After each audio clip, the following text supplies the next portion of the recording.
Bună ziua, dragi colegi, și bine vă regăsim la un alt tutorial despre funcționalitățile Google Classroom. Astăzi vom învăța să creăm împreună o clasă, o secțiune sau un subiect, o temă sau un test. În primul rând, puteți observa pe ecranul meu că am deja 3 clase create, însă mai vreau să creez o clasă pentru că predau deja la 4 clase. Creăm un curs, da? Și numele cursului meu va fi numele clasei la care am ore. Clasa a 8-a A. Observ că aici am încă 2 opțiuni, dar nu ne vom ocupa acum de ele, ci mai târziu.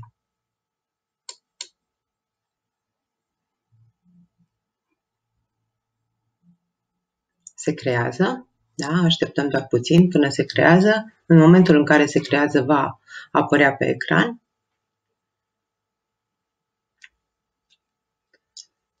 Așa, o vedem aici în stânga. Și observăm că ni s-a creat cu titlul pe care noi l-am ales și care are și un cod pentru curs. Cu acest cod putem să generăm un link cu care să ne întâlnim cu elevii pe Meet. Astăzi o să ne ocupăm în continuare despre activitatea la curs. Ce înseamnă această activitate? Ce vom face în timpul orei de limba și literatura română? Și, în primul rând, este necesar să creăm conținuturi. Cum creăm aceste conținuturi? Conținuturile trebuie să existe în subiect. Da? Subiectul sau disciplina pe care noi o predăm, este o traducere nefericită, este limba și literatura română. Am adăugat deja primul subiect. Da? În clasa 8-a, limba și literatura română. Însă, pe lângă orele de la clasă, împreună cu elevii, noi lucrăm și pe proiecte. Așadar, o să mai creăm un subiect cu denumirea proiecte.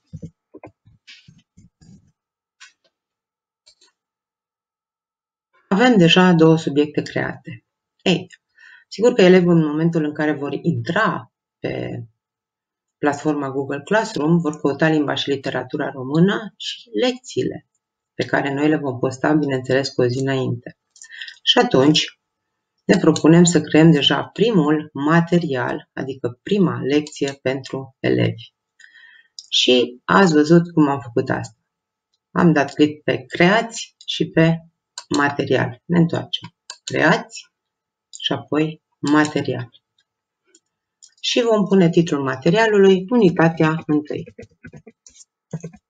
În descriere, numele lecției. Textul epic.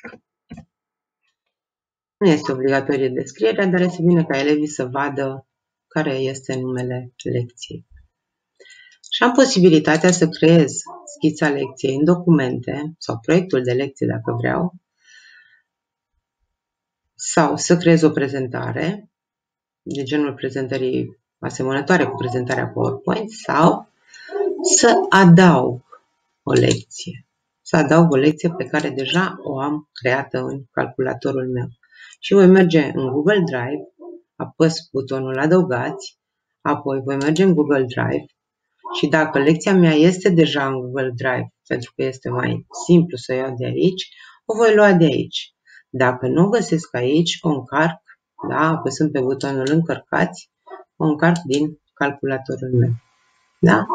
Și văd că în calculatorul meu, la unitatea 1, am deja textul literar, da? Și anume caracterizarea personajelor, da?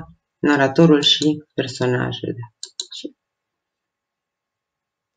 deja lecția mi s-a încărcat. Și pot să o postez sau să o programez pentru mai târziu. Dar acum aleg să o postez. primul material pentru disciplina limba și literatura română. Dar observ că acest material nu este acolo unde mi-aș fi dorit să fie, și anume în secțiunea limba și literatura română. Ce pot să fac? Mă duc pe cele 3 puncte și merg pe editare. Observ că am scris titlul, am scris descrierea, dar nu am atribuit-o niciunui subiect. Așadar, trebuie să o atribui subiectului limba și literatura română și apoi să salvez. Și observ că acum lecția mea, primul material referitor la unitatea 1, s-a dus în limba și literatura română. Ce pot face mai departe? Păi să ne organizăm. Am postat primul material, dar înaintea acestui material ar fi trebuit să postez o planificare a activității, tocmai ca să le arăt elevilor și elevii să vadă și să învețe și cum se organizează. Și atunci voi merge și voi crea un alt material cu titlul Planificare.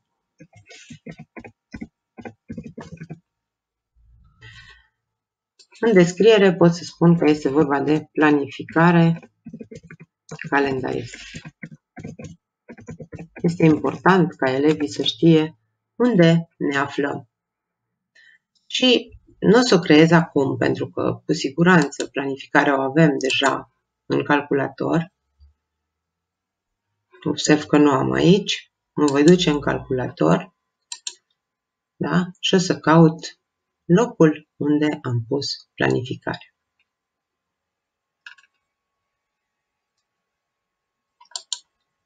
Da? Și o găsesc aici. Planificare anuală. S-a încărcat. Da? Observ că are extensia ODT. Asta înseamnă că a fost deja deschisă pe ecran.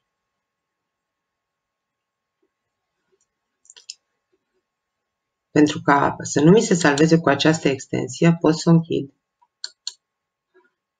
Da? Și pot să o elimin și să o mai adaug o dată. Și atunci nu voi avea probleme atunci când voi vrea să o deschid.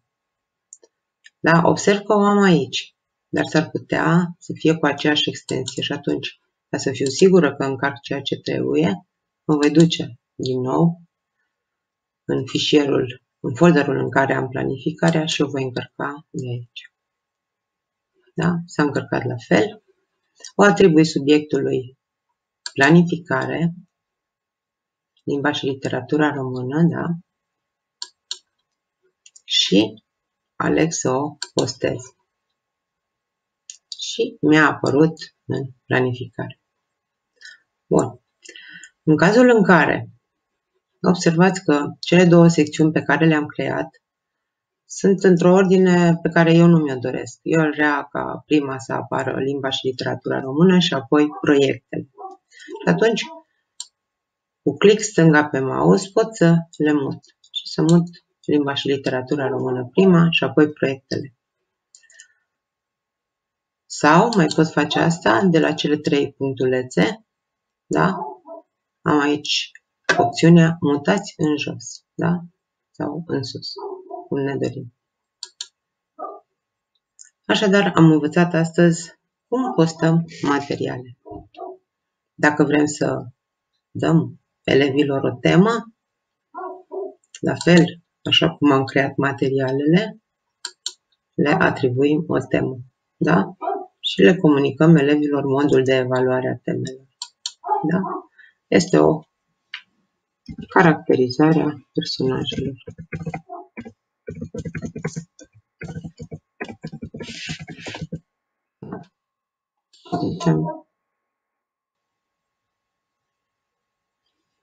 Putem aici să le dăm instrucțiuni, putem să le adăugăm materiale pe care le avem în calculator sau să le creăm.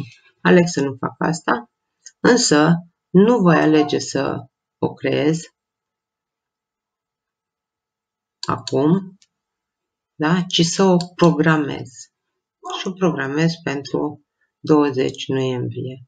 La ora 8 va fi atribuită elevilor.